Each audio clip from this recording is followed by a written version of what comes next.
Hello, everyone. This is Carlos from Actminds. Today, we're going to continue our series of webinars talking about performance on our web applications. And here with me, I have Andre Zanca and Andre Ariano. They're both developers at Actminds. Andre Zanca is our cloud solutions architect, and Ariano is our dev team lead, and they're both very experienced on performance tuning and cloud solutions. So the idea of the talk today, our goal here is to be able to continue on the series since from the first webinar when we talked about how to figure out what's your user's experience from a load and stress test from end-to-end testing on your production environment. And then we realized that there was an issue with our application when we reached a specific number of users. On the second webinar, we reran the tests and we used, we started looking into our applications on the back end and analyzing processes, using application insight, memory configuration, all this stuff to figure out exactly where the issue was, where the application was consuming so much processing that would cause the application to the end user to feel sluggish and not the best experience we wish our users would experience on our application. So today we're going to continue on that subject and finally discuss ways of how to improve that and how are the techniques we might be using and the tools to work around those issues and provide a better experience to our end users. So, guys, Andres. Hi there. Hello. How's it going? All right. Following what Carlos said, we're gonna start looking at some ways to improve performance in application, always thinking of how critical they are for your business. So it's not a technical matters only, it's also about how to make your customers happy and how to make them take the more advantage they can from your applications and the service you provide to them. So when we talk about that, we are not thinking of technical ways to keep the application beautiful or faster just from our development or QA point of view, but thinking about how the business need to improve the experience for customers. As Carlos mentioned, it's not a one-shot thing. We need to think of performance, scalability, and other aspects when building applications from scratch, and also as an ongoing process. We need to keep looking at how it's performing under heavy loads and how the backend is supporting all the requests and all the loads coming from the application itself as a front end.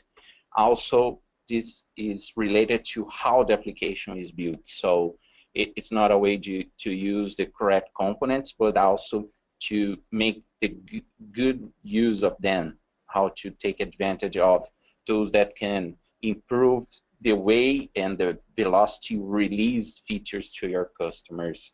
That's the journey we are taking you through. Once you have identified some of the aspects you need to improve, and that can be done through yes? Sorry to interrupt you. We're seeing the presentation, but just a slide deck on PowerPoint. I can see the presentation view. All right.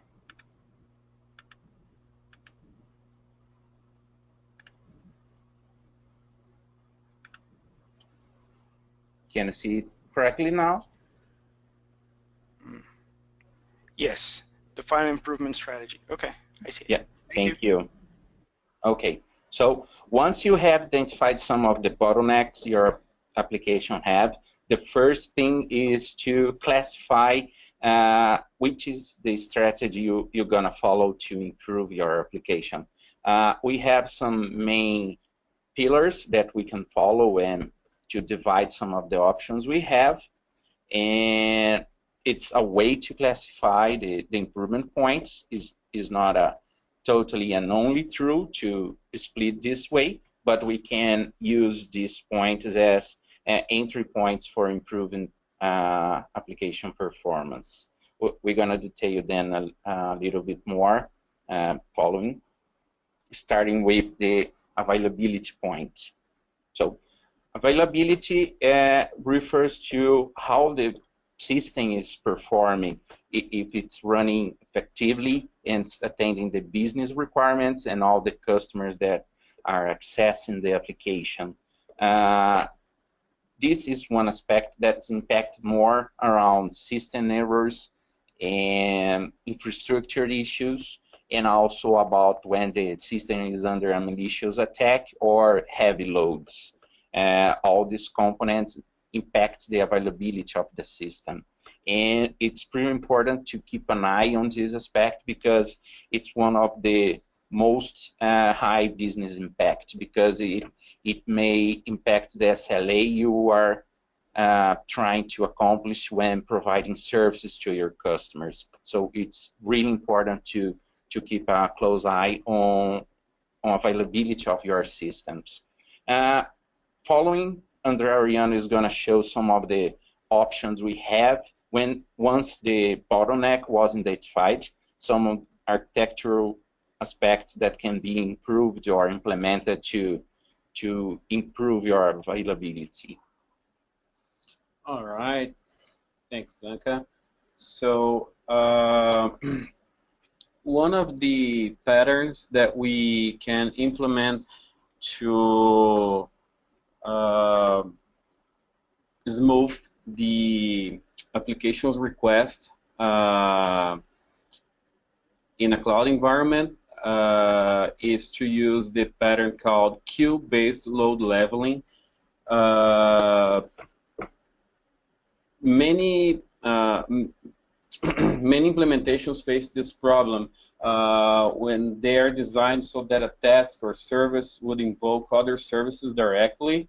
And in this scenario, when there's intermittent heavy load, it could cause performance or reliability issues until the point that the service would fail or stop responding those requests. And a solution for that is to refactor the application by introducing a queue between the task and the service. The task and the service will become separate applications, and they will run asynchronously. The idea here is that when a request comes, the task sends a message to the queue, and then the queue acts as a buffer, keeping the messages until they are processed. And then lastly, the service that is responsible for that type of message pulls messages from that queue and process them. This architecture allows us to have any number of tasks sending message to the queue at a variable rate, and the service will process message at its own pace. Furthermore, this is a synchronous operation, as the task doesn't have to wait for the service to respond. This pattern will help you scale tasks and services up or down independently from one another to meet your demand. Yeah. Besides, we are talking about cloud architecture. This is something that you can implement on premises, but of course, you would take really good advantage of platform services for operationalizing a queue in a very fast manner, as well as splitting services into platform roles, like we have in Azure, like a worker role from a web app. And you can scale up. Yep. You can have multiple instances of the same service, for example. Yeah. Also, this example for say, you have like a storage service that can be a cloud storage as well. It's not a really physical thing you need to worry about. Right. Another aspect to consider when looking at performance improvement and bottlenecks is performance and scalability. It's related to how the system is responding to requests from users or from other systems in a certain time of interval or time during the day or heavy loads. It's also around how the system is able or not to handle this load without impact its performance and its capabilities around the service you are providing. It's important to think about scale models and how to increase and decrease the system operations through the loads it's going through. It's also important to think about which aspect of resources or which resources you need to worry about when scaling, like instance, service instance, the size of this instance. So if you are scaling horizontally or vertically, the storage is available for your services or still messaging infrastructure for that systems. Right. And one pattern that we can apply to increase performance of your system is the cache aside pattern. This pattern is very common used. It's pretty old as well. And when certain types of data don't change too often or accessed repeated times, this type of data may be subject to be cached so that the application doesn't need to hit the database too often, therefore generating unnecessary IOs. A cached data in a system can eventually become stale, so there's a need to ensure that the data in the cache is as up to date as possible. Solution for this is the cache aside. That's very simple. When reading an item from the cache that is currently in the cache, if the item is, let's say, not in the cache yet, or if it's invalid or stale, you can read it from the database and store it in the cache.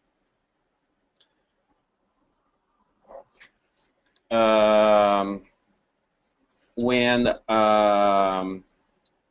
the other way around, when you want to write instead of reading, when you want to write data to your database, and you want that cached as well, and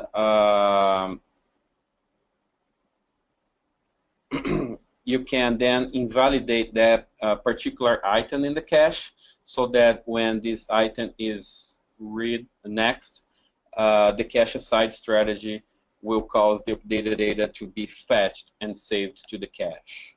Yeah, so you're gonna be improving your performance by using another actor in this process, like a cache service that's faster and reliable in memory to provide the data you have, not having to hit your database, which is very expensive thinking about reads and writes, right? Yeah, and that's very useful for types of data that you have to read a lot, that the application accesses a lot, or data that is static.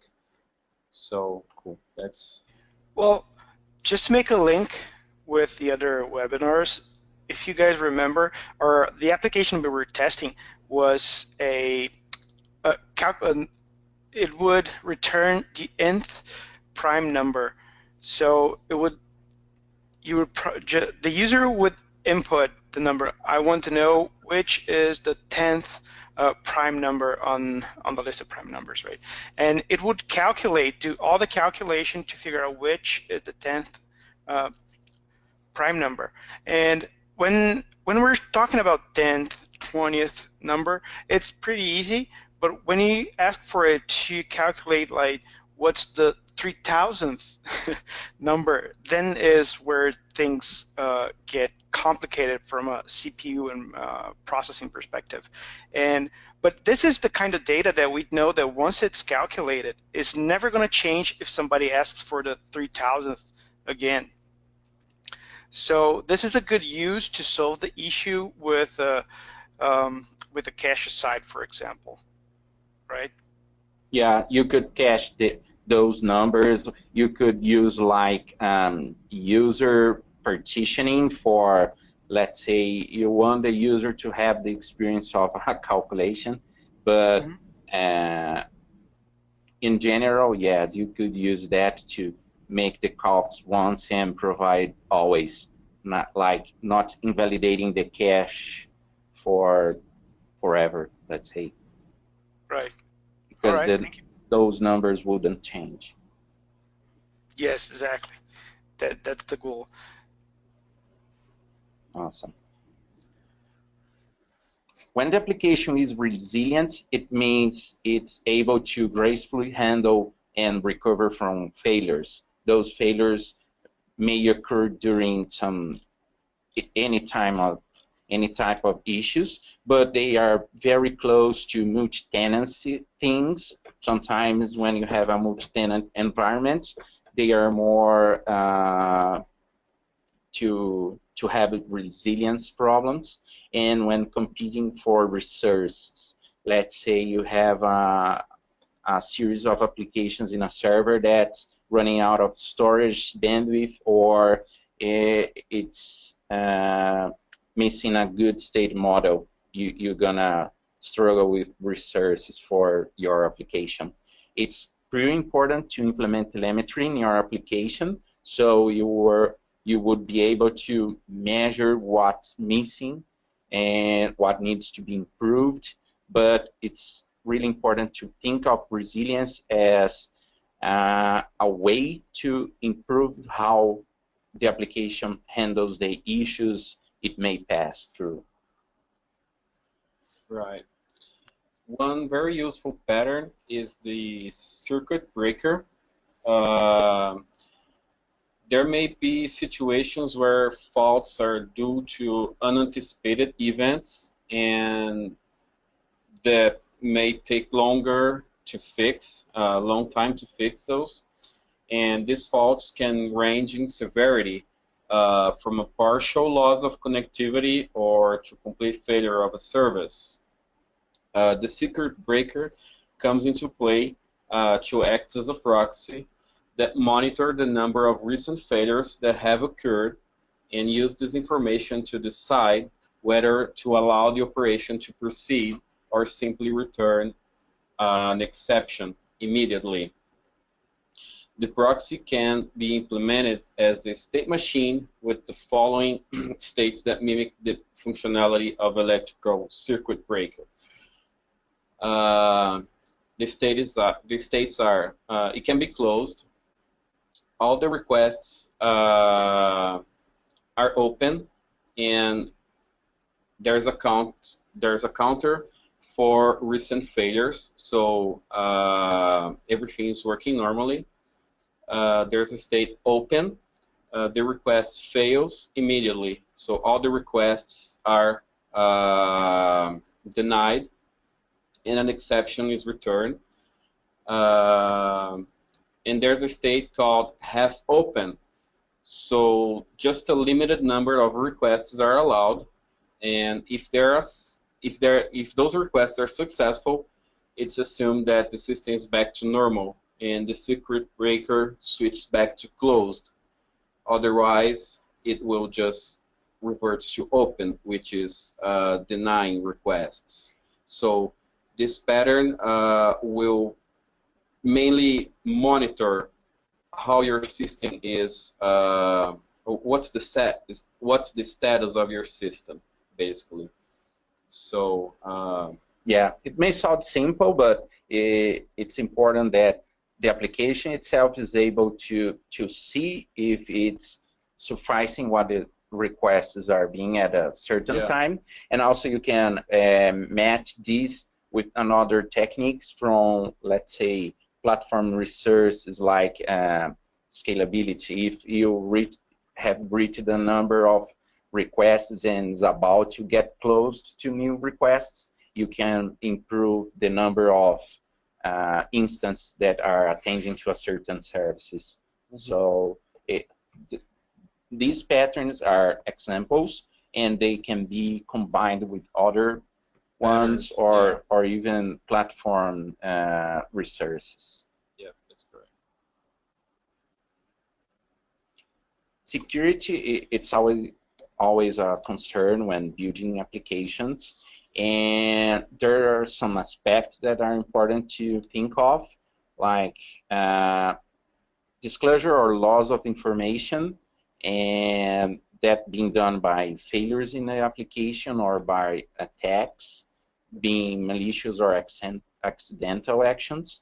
The access control to the application and the actions the user can perform over it, and also how the application respond to attacks incidents, even if it's not breaking and disclosing information.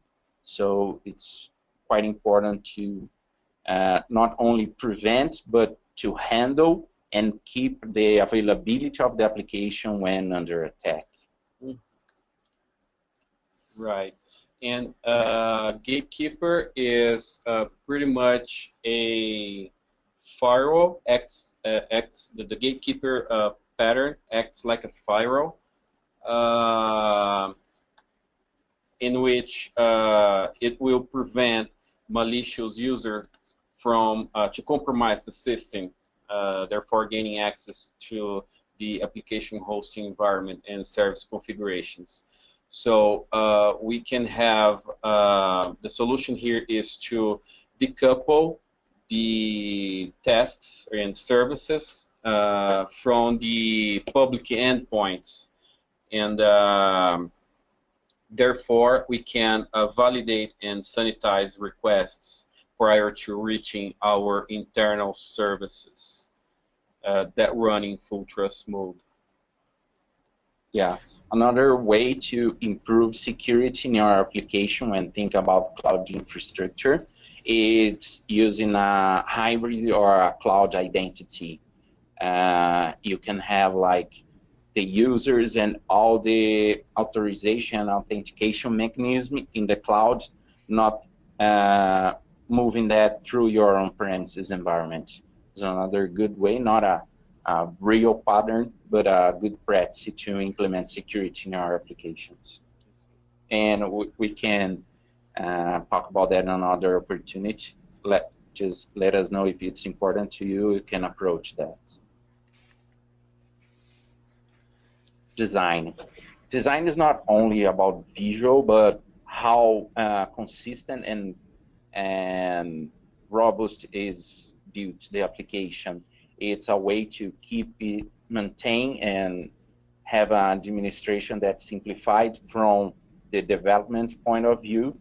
If the modules that comprise the application are reusable, are modular, and all of that impacts in how your organization take advantage of that through TCO and return of investment. So it's quite important to use good patterns and resources to improve the quality and those two indicators. All right. A very simple pattern here is the external configuration store.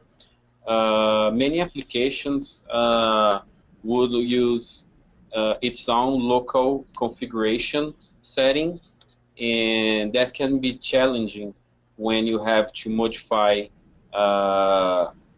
any specific configuration, and you have to replicate that to all instances of the application, or worse, any other service that shares that same configuration of this kind of stuff. So one solution here is to kind of centralize that all the configurations in one single place.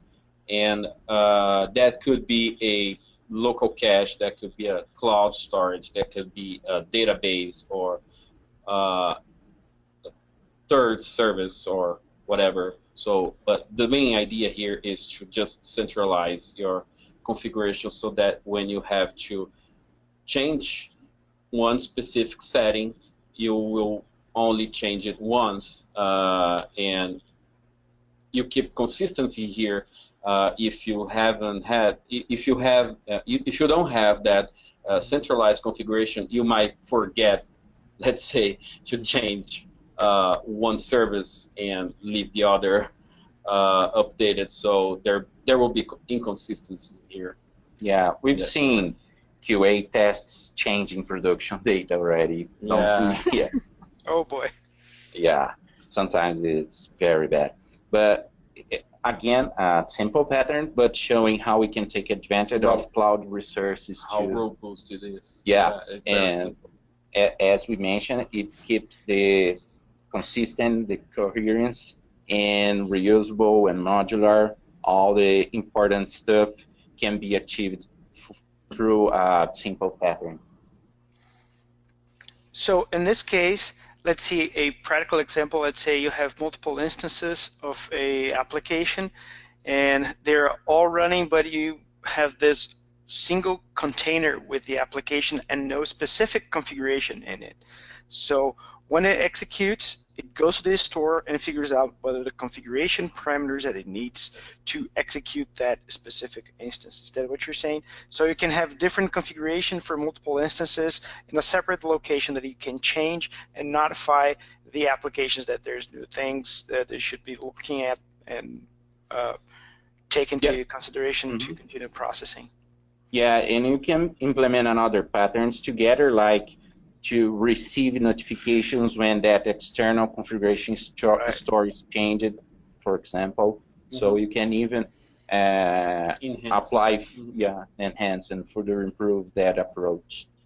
Right. Yeah, and this is one of the things that I see very powerful because it helps you keep your application, your executing environment as a unit that you can deploy anywhere and just change the configuration at the external configuration store, and then you can use the same containers or the same instances, the same scripts, let's say, to create the application or deploy the application to locations, different locations, let's say for production or for QA or stage environments, and all you have to do is just create separate or specific configurations for those instances so they know how to behave differently or look to a different database or talk to other instance services that are in the same environment and not on production, for example, as you mentioned.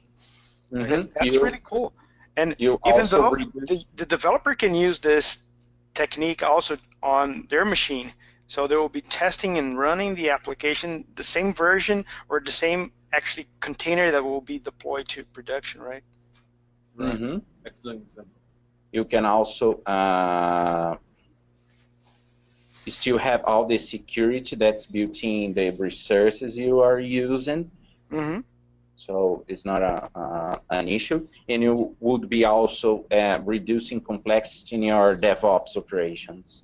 So also good from that point of view as well. Yep, I agree, totally agree.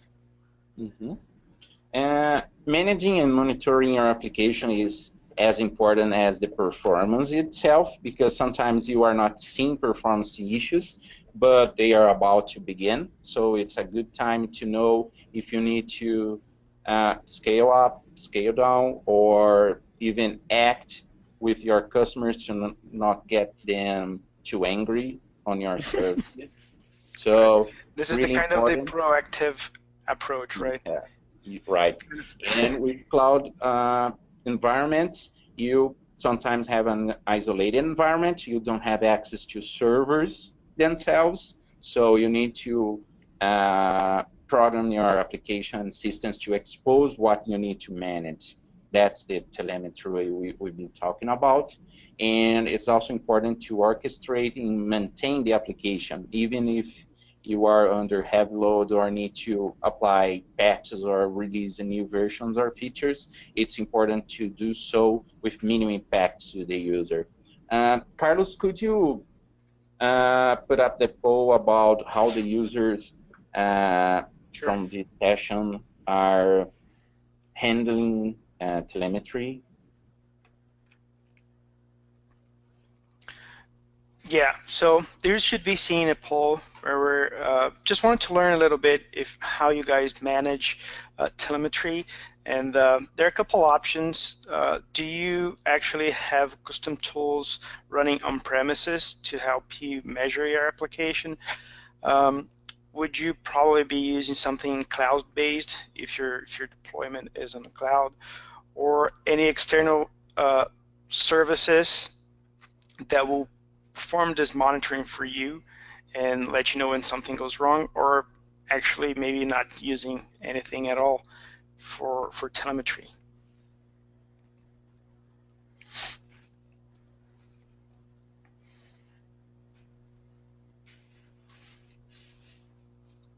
Okay, still have a couple votes.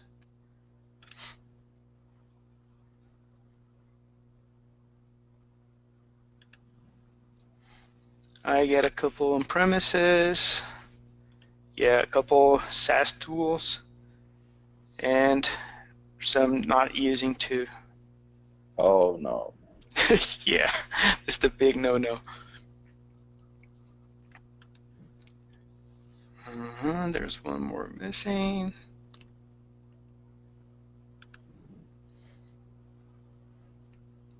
Okay. All right. So I see that our attendees are very cautious with their applications. So we have 40% of people using on premises, 40% of people using cloud-based tools and SaaS tools, and some people are still not using anything for telemetry. So hope Okay. all this information will help you make a decision and move forward on the path of conquering at least understanding and having visibility on what's going on with your applications and servers. Awesome. Are you already able to see the example Ariana going to show? Yes, management and monitoring. Whoops. Okay. Okay. Yeah. One approach is to monitor the health of the endpoints of your application. That's called health endpoint monitoring pattern. Many problems can affect your application, and that could vary from network latency, performance, availability of any of the service components that you have. Anything can make your system sluggish, or can stop your services or fail your services for whatever reason. And the simple solution here is to have a monitoring tool that will send requests to your application and verify, doing checks to verify the status of those verifications, of those requests. The main idea here is to verify whether you are returning a 200, the response time of these requests, anything like that. You can also verify that your application is loading, even if it's a 200, you can verify the content of that response, if it's expected, if it's the text or the string. Basically, if the service is running or not, and if the certain threshold about the quality or the velocity of responses are in or out that threshold. Exactly. And you can use you can do that in very different ways. and one is you can build your own monitoring tool. Point. Yeah, you can build your own, of course, or you can opt to use cloud computing service like Azure Application Insights, for example. That will give you out of the box everything that you need to monitor your application. Yeah, it's a really good option. It's integrated with a series of development tools and also through the Azure portal. It's pretty cool to see it running. Yeah, and we covered some of this on our previous webinar, so make sure, let's do this. I'll share the link to the webinar on the follow-up email you guys will receive, so you can refer to that and see it actually running. Cool. The application also handles data, so, and it's always key for good scalability, because the data becomes a problem if it's one of the impacts, the bottlenecks you're gonna handle. It's also not only important the way you access the data and make them available to your users, but the quality of that data. So keep in mind to clean up and standardize the ways you provide information. The response for your business is very important, because most of applications are not only performing tasks, but also providing data that's important to your customers to make decisions. So it's really important, and data management improvements can be achieved through simple patterns as well. Right. One pretty old pattern that we very accustomed to is the materialized view.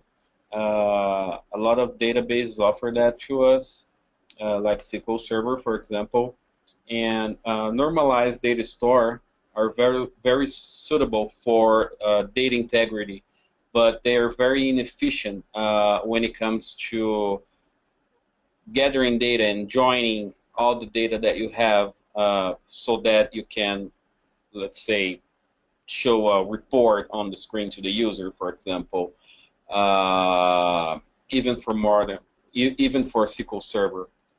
The solution here is to create a materialized view, which consists of doing a SQL, creating your data out of a SQL statement prior to the user requesting it. So if you know that, for example, every month, at the end of the month, we have to generate a report of the sales report, let's say, for example. Let's say you have a very accessed web page that shows information from the total sales for clothes. Yeah. Like this example showing which piece or. Yeah, you can. The idea here is to pre-generate that data so that when the user requests that data is quite ready for the user, and it will take like a matter of milliseconds to retrieve, and therefore not going through all the joins, all the sort stuff that the database would have to do. Could you mix this with the cache aside, for example? We could, yeah, we could. Awesome. So, and how does it? I'm not very familiar with this pattern. So, what happens with this materialized view when the data on the underlying tables is updated? It gets refreshed automatically. It's just a way to make the reading in advance so you can organize and make them available faster. So you don't need to keep creating separate queries to your database. If it's always accessed that way, you can like take advantage of database engines to make that to you. Okay.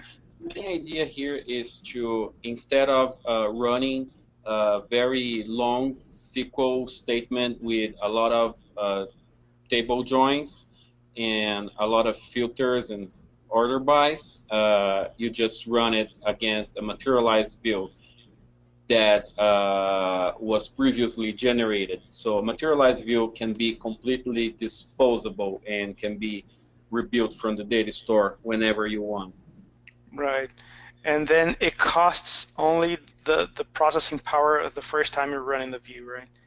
Yeah, correct. To And generate this pre-compiled data, and then you can filter as much as you want, but it's much faster than filter and redo all the joins and fetch tabling and all this stuff. yeah, that's correct. You're basically denormalizing the data. Yes. Yeah. And also not allowing the users to update and unupdated data. So Yeah, the user will be only reading, not updating. yeah, that's a read-only pattern. Cool. Mhm.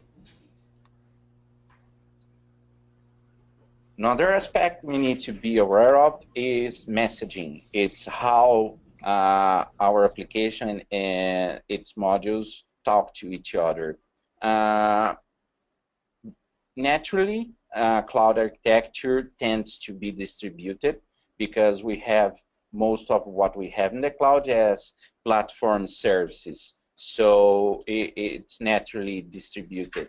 So it's a way you connect your components and services, and the more loosely coupled they are, more scalable you are able to be. And you can be scaling each component or service separately. That's a really good aspect to consider and take a look at.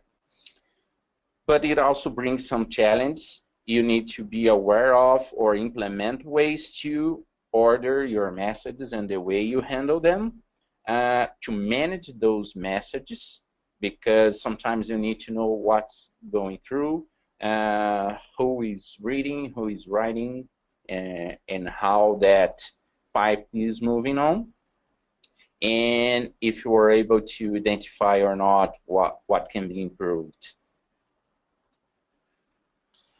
Great. So one very cool pattern here is, let's say you have a monolithic application, and monolithic application is pretty easy to build from developer perspective, but it is very hard to refactor when you have to maintain, to scale, yeah, mainly to everything you have after deployed. Yeah, and the main idea of pipes and filters here is to break down your application into a series of tasks or services, so that when you want to process something, when you request your application, you have, like the example we have here, task A talking to task B, and then talking to task C. You serialize that process, and you can have, since they're separate and they're independently, you can scale up or down anything you want. But the main idea here is to have an interface, a common interface, so that each and every service will have will be able to talk to each other, and therefore piping your processing. So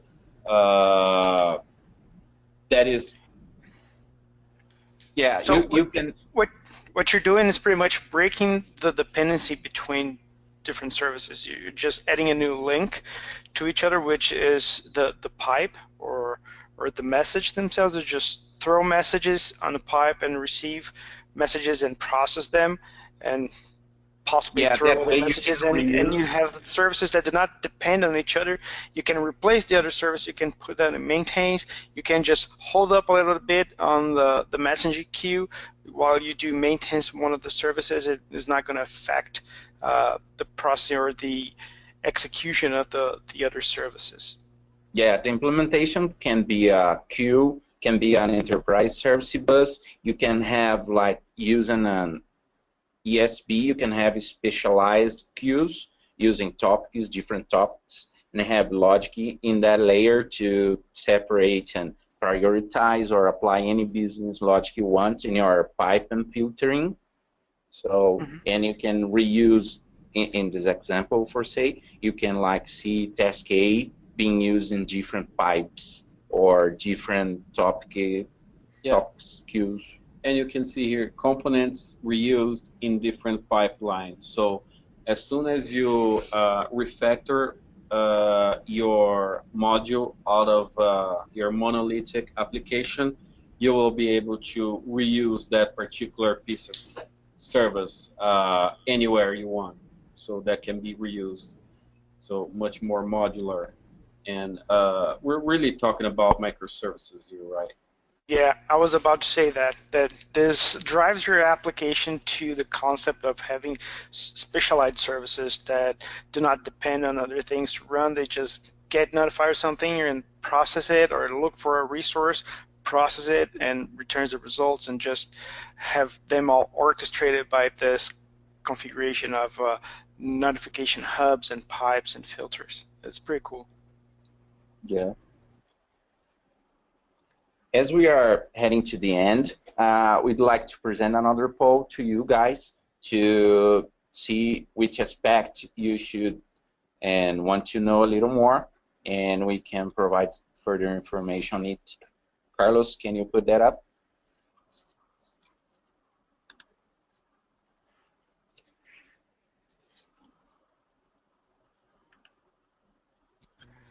So the poll is, which category would you be more interested in digging deeper? Would our audience prefer to talk more about design, talk more about performance, resiliency, monitoring, security?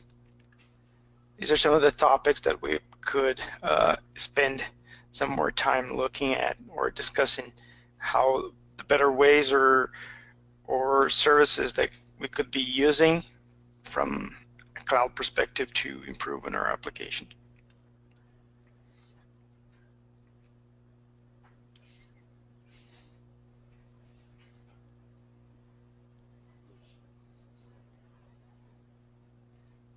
Okay, getting a couple votes.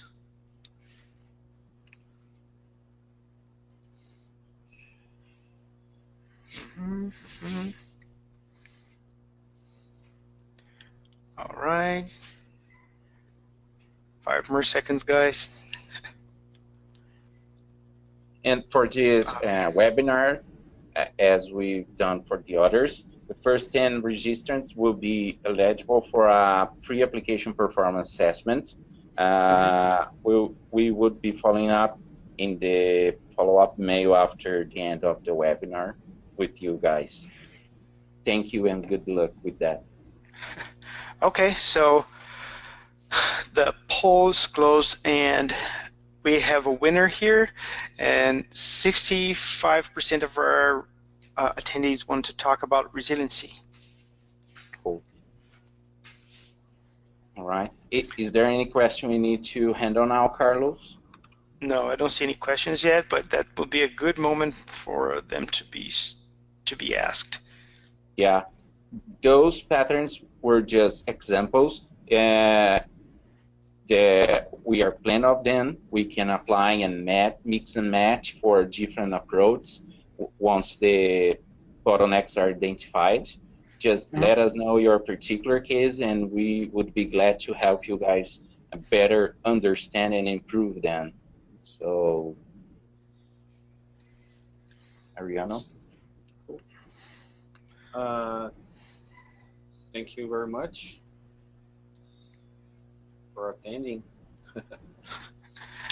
All right. So thanks, guys. I really appreciate you coming to this webinar. Thank you, Ariano. Thanks, Zanka, for sharing this knowledge. And hope to see you guys soon in the next video of our series.